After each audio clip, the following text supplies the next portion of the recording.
Boa noite. Vou começar agradecendo e lembrando que não é uma palestra, é uma exposição de um trabalho, uma pesquisa. Talvez eu dê uma acelerada, talvez eu troque algumas letras nas palavras, é fruto do nervosismo. Vou procurar manter a calma. Quem tem dificuldade para falar em público sabe do que eu estou falando agora. Então, como o Carlos disse, o trabalho é sobre Moisés, Cristo e o Espiritismo. Essas são as três revelações que nós conhecemos, aceitas pelo Ocidente, na sua maioria, que constitui a Europa e as Américas. A primeira dela, Moisés, aconteceu lá no Egito, no Monte Sinai. Um pouco da história de Moisés, a gente sabe que ele era nascido hebreu, numa época em que o povo hebreu era escravo do povo egípcio, e nessa mesma época em que o faraó havia determinado que todas as crianças nascidas homens fossem mortas já no nascimento. Por dois motivos, talvez mais, mas dois principais. O primeiro é que o povo hebreu crescia, se multiplicava muito rapidamente. E o faraó tinha medo que eles futuramente formassem um exército e fossem combater as forças egípcias e pudessem vencer pela quantidade. Outro motivo é que existia a profecia de um libertador. E para não correr o risco de perder os seus escravos, então ele determinou que as crianças fossem mortas. Isso aconteceu lá em 1250, 1300 anos antes de Cristo. Moisés foi solto no rio e seguiu boiando até ser encontrado, ainda bebê, é lógico, pela filha do faraó, que estava acompanhada das serviçais e da irmã do faraó. Ela acolheu essa criança, ela quis cuidar dele, então a irmã do faraó sugeriu que se buscasse uma ama de leite junto às hebreias, para poder amamentar a criança, e assim foi. Ela ficou junto de Moisés até que foi necessário. Depois ela foi dispensada. Era a mãe de Moisés que foi chamada, lógico, eles não sabiam, apenas ela sabia quem era. E ele cresceu como um egípcio, ele foi criado junto com o filho do faraó. Ele foi criado para ser um líder, para legislar, para comandar o exército egípcio. Isso tudo contribuiu muito com a missão que ele viria a ter depois.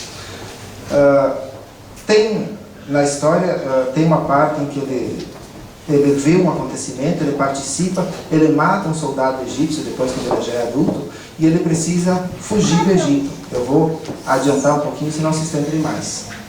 Ele foge do Egito, ele chega numa outra vila, ele constitui uma família e vira pastor de ovelhas. Enquanto ele está pastoreando, ele vê numa sarça uma chama, uma sarça ardendo em chamas, sem se consumir, sem queimar. Ele só via a chama. Ele se aproximou e foi ver o que era. Então começou um diálogo no espírito, que ele entendeu ser Deus, dizendo que ele teria a missão de libertar o povo hebreu dos egípcios. E no primeiro momento ele disse que não poderia, porque ele não teria condições, que ele não era ninguém para poder conduzir todo um povo, que eram milhares de pessoas. Dado ao diálogo que continuou, ele se encorajou, foi ao Egito. Aí vieram a história das pragas que aconteceram. Nós sabemos, se eu for entrar muito nesse campo, vai faltar tempo depois e seria tema para um outro trabalho, quem sabe. Mas nós todos sabemos das pragas que aconteceram, até que ele pôde sim sair com o povo hebreu do Egito. Quando ele estava no deserto, ele recebeu no Monte Sinai os 10 mandamentos. Ele já estava com o povo hebreu, seguindo pelo deserto. Ele recebeu os 10 mandamentos que juntaram com algumas leis dele mesmo, quando ele era um legislador, num total de 613 leis, mais ou menos, mais os 10 mandamentos. E há duas partes distintas na lei mosaica: a lei de Deus, promulgada sobre o Monte Sinai, e a lei civil ou disciplinar, estabelecida por Moisés. Uma é invariável, a outra apropriada aos costumes e ao caráter do povo, se modifica com o tempo. Então as leis que Moisés recebeu há 3.300 anos mais ou menos, no passado, continuam valendo hoje, porque são as 10 leis divinas, leis de Deus, essas não se modificam, não se transformam. Elas podem ser relidas sob uma nova ótica, de acordo com o povo, mas não se transformam. As leis civis que hoje nós temos se modificaram muito de lá para cá. Quando eram colocadas em confronto as leis de Moisés com as leis de Deus, elas se contradiziam. Por exemplo, uma das leis de Moisés dizia que quem fosse pego em adultério seria condenado a apedrejamento em praça pública. E a lei de Deus dizia, não matarás. Então, elas tinham essa discordância, mas, como eu disse, as leis civis vão se transformando, as leis de Deus permanecem. Hoje as nossas leis são muito mais brandas, e a tendência é que no futuro sejam cada vez mais até deixar de existir. Quando é que as leis civis vão deixar de existir? Quando nós seguirmos as leis de Deus. Se cada um seguisse as leis de Deus, não haveria necessidade das leis civis que nos condenam, que nos julgam, que fazem com que nossos irmãos precisem nos julgar. Não seriam necessárias.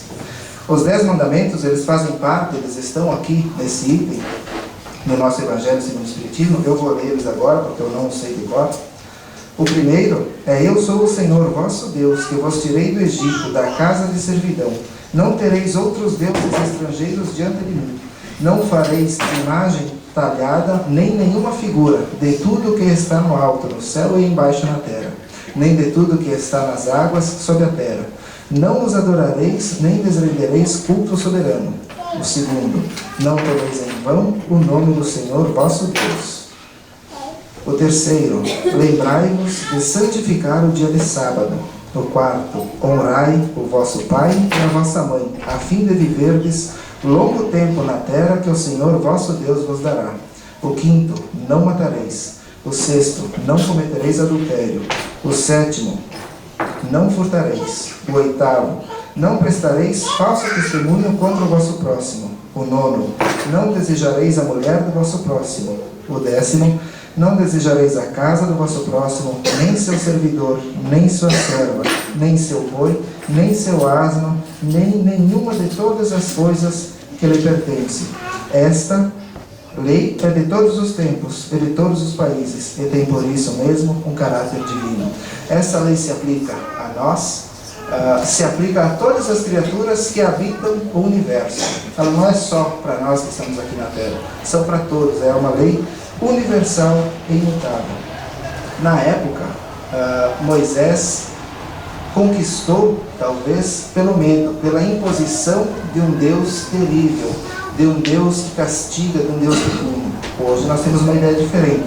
Mas naquela época, só a ideia de um Deus terrível poderia impressionar homens ignorantes.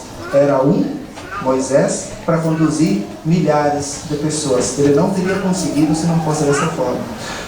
Hoje ainda algumas pessoas guardam essa ideia desse Deus que castiga, desse Deus que pune. Nós já sabemos que essa não é a verdadeira face de Deus, que nós vamos conhecer depois com Cristo. As leis mosaicas, propriamente ditas, tinham, pois, um caráter essencialmente transitório. E hoje, muito pouco daquelas leis acreditam que existam. Eram 600, seria muito estudo. Nós chegamos ao Cristo em Israel, com o povo hebreu também, de 30 a 33 depois de Cristo. Jesus não veio destruir a lei de Deus, ele veio cumpri-la, quer dizer, desenvolvê-la, dar seu verdadeiro sentido e apropriá-la ao grau de adiantamento dos homens. Quando Jesus chegou, ele trouxe os seus ensinamentos, ele apresentou uma nova face de Deus, não mais aquele Deus que pune, que castiga, mas um Deus que ama, que perdoa, um Deus que nos dá a oportunidade de nos redimirmos, que a única forma, aliás, não existe uma só forma para reparar um erro, existem duas.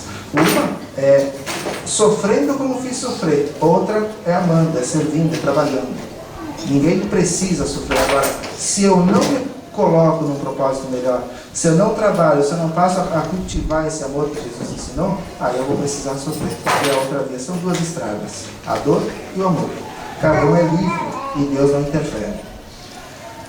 Junto, tem uma das primeiras pregações que Jesus fez, foi o Sermão da Montanha, que, como disse Dalai Lama, se todos os livros sacros se perdessem e restasse apenas o Sermão da Montanha, nada teria se perdido, porque ele resume perfeitamente tudo aquilo que nós precisamos entender e compreender. E dentro do Sermão da Montanha tem as bem-aventuranças, que é aquilo que nos espera se nós trabalharmos para isso.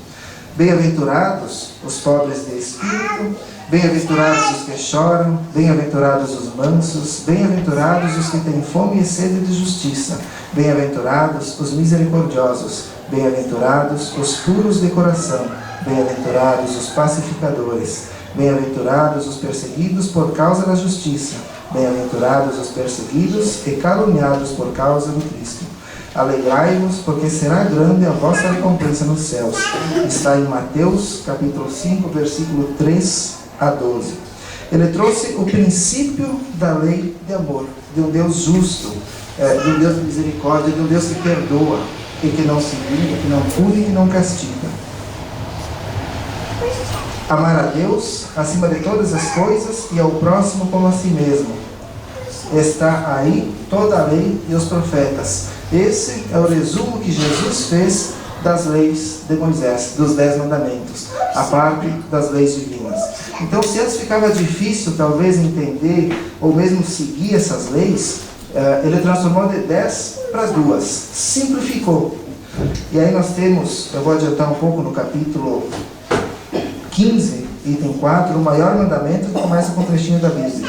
Mas os fariseus, tendo sabido que ele tapara a boca aos saduceus, reuniram-se, e um deles, que era doutor da lei, veio-lhe fazer esta pergunta para o tentar: Mestre, qual é o maior mandamento da lei? Jesus lhe respondeu: Amareis o Senhor vosso Deus de todo o vosso coração, de toda a vossa alma, de todo o vosso espírito. Eis aí o maior e o primeiro mandamento.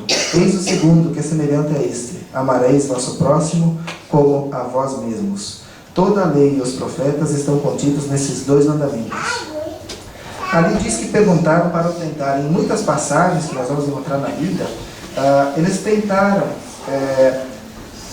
criminalizar as falas de Jesus, para considerá-lo um desertor das leis, talvez, e poder prendê-lo. Em todas as vezes que tentaram, não conseguiram, porque ele era esperto, era inteligente e sabia como responder. Ele resumiu tudo aquilo que Moisés disse, sem negar Moisés, nesses 2 ensinamentos: amar a Deus sobre todas as coisas e o próximo como a si próprio. O céu e a terra não passarão antes que tudo seja cumprido, até um único J. Esse J que ele diz aqui é a menor letra do alfabeto hebreu.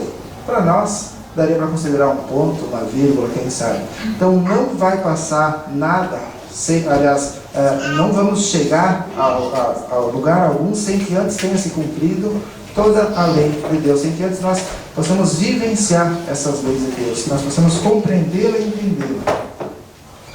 Jesus não foi um legislador moralista, Moisés foi. Ele legislava, ele queria impor uma moral e ele conseguiu. Mas Jesus, ele vivenciava essa moral. Ele não queria impor aos outros, ele mostrava o que deveriam fazer, como proceder. Veio ensinar aos homens que a verdadeira vida não está sobre a terra, mas no reino dos céus. Entretanto, não disse tudo, e sobre muitos pontos se limitou a depositar o germe da verdade que ele próprio declara não poderem ser ainda compreendidos. Falou de tudo, mas em termos mais ou menos explícitos. Se nós formos pegar a Bíblia, parte dos Evangelhos, toda ela, mas aqui nós estamos falando dos Evangelhos, tem algumas partes que ficam difíceis de entender, de compreender. Jesus falava muito por parábolas. Se hoje nós temos com todo o conhecimento uma dificuldade para entender o que ele dizia, naquela época, então, há cerca de 2000 anos atrás, quase 2000 anos, essa dificuldade era muito maior. Então ele fazia muitas analogias para tentar fazer com que o povo entendesse alguma coisa. Muitas coisas ele conseguiu. Algumas precisou de um complemento, precisou de algo além, que nós vamos ver daqui a pouquinho. E antes dele dar todas as verdades, tudo que ele falou era verdade, mas ele não deu todas elas. Existem ainda muitas coisas por se descobrir, muitas coisas para serem reveladas. Antes dele fazer isso, era preciso que a nossa ciência, a ciência humana, a ciência ordinária que nós conhecemos, progredisse, para poder comprovar algumas coisas, porque senão seriam só palavras ao vento.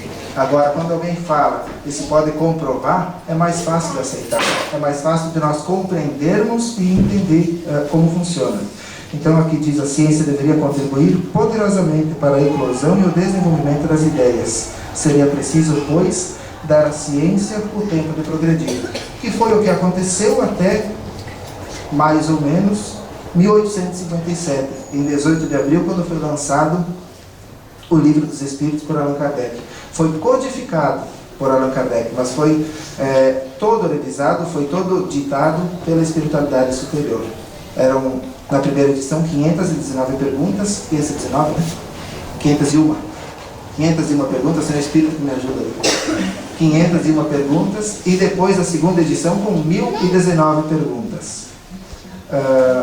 Então, o Espiritismo, nós vamos pegar mais uma parte à frente, o Consolador Prometido, no capítulo 6, que diz assim: se vós me amais, guardai meus mandamentos, e eu pedirei a meu Pai, e ele vos enviará um outro Consolador, a fim de que permaneça eternamente convosco, o Espírito de verdade, que o mundo não pode receber, porque não o vê e não o conhece. Mas quanto a vós, conhecê-lo-eis, porque permanecerá convosco e estará em vós. Mas o Consolador, que é o Santo Espírito, que meu Pai enviará em meu nome, vos ensinará todas as coisas, e vos fará lembrar de tudo aquilo que eu vos tenha dito. Isso está em São João, capítulo 14, versículos 15, 16, 17 e 26. Naquela época ele já anunciou da vinda do Consolador Prometido, que é o Espiritismo, que veio depois que a ciência já havia progredido, para comprovar algumas coisas, para provar algumas coisas que até então não tinham explicações. O Espiritismo é a nova ciência que vem revelar aos homens, por provas irrecusáveis, a existência e a natureza do mundo espiritual e suas relações com o mundo corporal. Ele nos mostra não mais como uma coisa sobrenatural. Antes disso, todos os fatos que aconteciam, que hoje o Espiritismo explica, ficava no sobrenatural, no paranormal. Nós sabemos que não existe nada fora do poder de Deus. Não existe nada fora das leis naturais de Deus. Portanto, sobrenatural não existe. Milagre não existe. Tudo que existe, tudo que o Espiritismo pôde comprovar até hoje, foi comprovado por Kardec, foi comprovado por outros espíritas, como por exemplo Chico Xavier e outros tantos. Foi experimentado, aparições, manifestações, enfim, isso também é tema para mais futuramente. O Espiritismo é a terceira revelação da lei de Deus, mas não está personificada em nenhum indivíduo. Ele é o produto de ensinamento dado não por um homem, mas pelos Espíritos. A primeira revelação, então, personificada em Moisés. A segunda personificada em Jesus. E a terceira não está personificada. A terceira, ela aconteceu pela força das coisas, pela vontade de Deus, e ela continua acontecendo, porque ainda hoje chegam informações novas que nós desconhecíamos. Mas não chega em um centro espírita, não chega através de um médium, não chega através do Divaldo Franco, ou enfim, ela chega em diversos pontos do globo. Por isso, fica mais fácil, talvez, nós entendermos e aceitarmos. Não tem como pessoas que não se conheçam trazerem as informações que mudam as palavras, mudam alguma coisa na forma, mas que o conteúdo é o mesmo. E elas chegam juntas, não chega uma hoje, uma daqui 10 anos querendo comprovar qualquer coisa. Então, ela é a força do conjunto. Essa é a terceira revelação, que é o Espiritismo. Da mesma forma que o Cristo disse: eu não vim destruir a lei, mas dar-lhe cumprimento, o Espiritismo diz igualmente: eu não vim destruir a lei cristã, mas cumpri-la.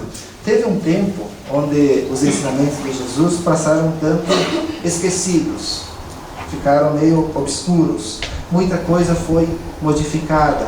Quando ele falou de reencarnação, por exemplo, lá no século IV ou V, agora não consigo lembrar, era aceito pela Igreja Católica a reencarnação, mas foi modificado no concílio, acho que no segundo, o concílio de Constantinopla, pelo imperador Justiniano, a pedido da sua esposa, que no passado era meretriz, e não querendo numa vida futura tornar-se pobre, ou mesmo meretriz novamente, pediu que se tirasse dos manuscritos, dos escritos cristãos, esse ensinamento, essa revelação, como se retirando do papel fosse o suficiente para que não acontecesse, mas era aceito pela igreja até essa época.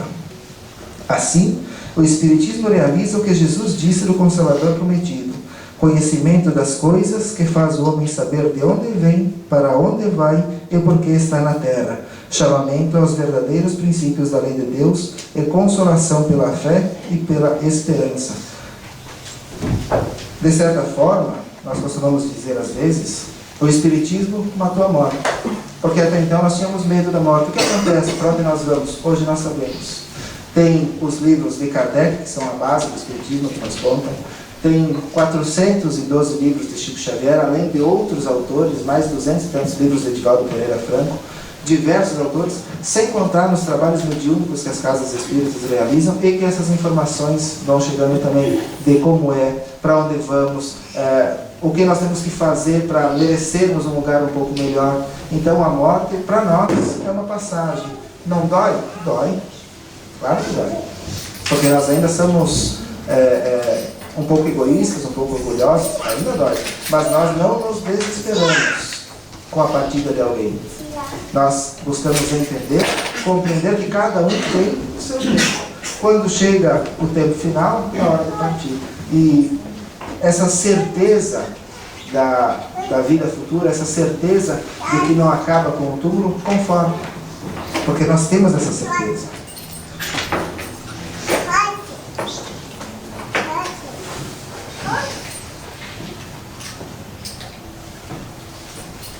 E o Espiritismo tem alguns princípios, eu separei alguns, para nós compararmos com o tempo de Moisés e de Jesus. A existência de Deus, isso é óbvio. Moisés já tinha, o povo hebreu, aliás, já tinha essa crença de um Deus único. Jesus reforçou essa crença. E o Espiritismo também a existência de um Deus único, soberano. Uma existência, a inteligência suprema, a causa primeira de todas as coisas. Essa é a definição da primeira pergunta do Livro dos Espíritos, que é Deus. Imortalidade da alma. Moisés tinha o culto aos mortos. Jesus falou da imortalidade da alma, deu em muitas passagens. E o Espiritismo também fala da imortalidade da alma. Da reencarnação, como eu citei antes, no tempo de Jesus ela era aceita e depois foi modificada, mas isso não, modificar os escritos não é o suficiente para que algo deixe de existir. Os mundos habitados, nós sabemos que não é só o nosso planeta que tem vida. A vida está em todos os planetas, em todas as partes, em todos os lugares, em todo o universo, porque não existem coisas inúteis no projeto de Deus. E fazer tudo o que Deus fez para nós ficarmos simplesmente admirando seria algo inútil. Então, todos os lugares têm vida. Jesus falou disso quando ele disse: existem muitas moradas na casa do meu Pai. A terra não é a única. Mediunidade, no tempo de Moisés, só estou dizendo isso para ver que o Espiritismo não trouxe nada novo. Ele só revelou o que já tinha sido falado e foi esquecido. Ninguém inventou nada. Isso já existia desde sempre. A mediunidade, Moisés, há 3.300 anos atrás, ele proibiu, porque as pessoas usavam da comunicação com os mortos para coisas sem importância, para coisas triviais. E sabendo do perigo que isso podia gerar, sabendo dos problemas que podiam se desenrolar a partir disso, ele proibiu a mediunidade. Jesus falou da mediunidade em algumas passagens, deu provas quando ele convidou 3 dos apóstolos dele para o Monte Tabor, se não me engano, onde aconteceu a transfiguração, quando pediram de Elias, dizendo que Elias precisaria vir antes, e ele disse: Elias já veio e vós não o reconheceis. Então ele falou da vida que passou, aconteceu a transfiguração, que é uma dos atributos não é atributos, é um tipo de mediunidade, né? Quando acontece a transfiguração. Lei de causa e efeito, que já existia também, seja dado a cada um segundo a sua obra. Se eu busquei o bem, eu vou receber o bem. Se eu busquei o mal, eu vou receber o mal. Livre-arbítrio, que todos nós temos. Influência espiritual, aconteceu com Moisés, quando ele viu a sarça ardendo em chamas.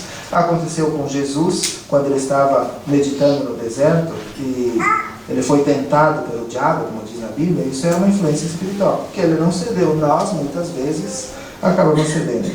A evolução, que é para todos nós. Às vezes a gente olha a situação como está a nível de Brasil e de mundo, ou mesmo cidade, que seja, e a gente pensa assim, mas está tudo tão ruim, parece que não tem jeito. Se nós olharmos tudo que já aconteceu, do tempo de Moisés até hoje, estava bem pior. Todas as gerações diziam, está piorando, parece que não tem jeito. E tem melhorado, tem progredido. A evolução está acontecendo, Deus está trabalhando. Se às vezes acontecem algumas coisas que não são muito bonitas aos nossos olhos, talvez, mas ainda assim, por detrás do mal, resultará um bem. Porque Deus continua agindo, Ele continua trabalhando, e a nossa evolução, o nosso progresso é uma lei. Não tem como não acontecer o progresso. E a base do Espiritismo está no Evangelho de Jesus. Toda a base espírita está no Evangelho. Muitas pessoas criticam talvez o Espiritismo, mas poucos se prestam a descobrir do que ele fala.